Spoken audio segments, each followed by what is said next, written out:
Почитувани, Социјалдемократскиот сојуз и Бранко Црвенковски немаат кредибилитет да говорат за земјоделието. Социјалдемократскиот сојуз не вложуваше ништо во македонското земјоделие. Тоа го говорат и бројките и фактите. Господинот Бранко Црвенковски пред неколку дена ги посети земјоделците производители на житни култури. Она што го слушнавме се само познати празни зборови, веќе чуени. При тоа Социјалдемократскиот сојуз и Бранко Црвенковски заборавија да ги истакнат фактите и бројките кои сведочат за нивната уништувачка аграрна политика. Ако Социјалдемократскиот сојуз заборави, ние сме тука да подсетиме низ конкретни податоци за поддршката што производителите на жито ја добивале низ годините. Во 2003, 2004 и 2005 година владата на Социјалдемократскиот сојуз како поддршка на производителите на пченица не издвои нити еден денар. Износот предвиден за поддршка на производителите на житни култури 3 години поред изнесуваше 0 денари. Толку субвенции добија производителите на пченица од Социјалдемократскиот сојуз.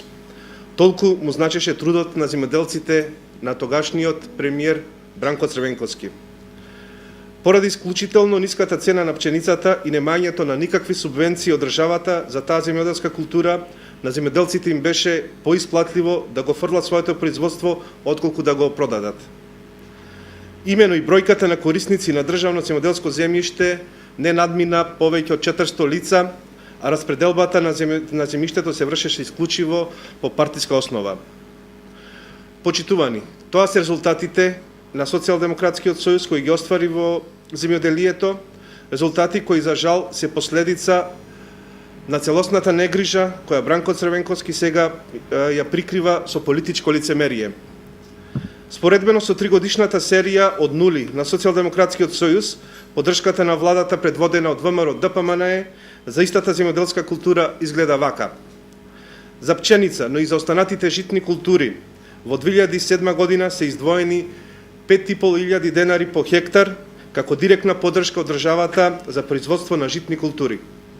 Во 2008 година се издвоени 6.000 денари по хектар, а во 2009 година се издвојуваа по 8.000 денари по хектар обработлива површина.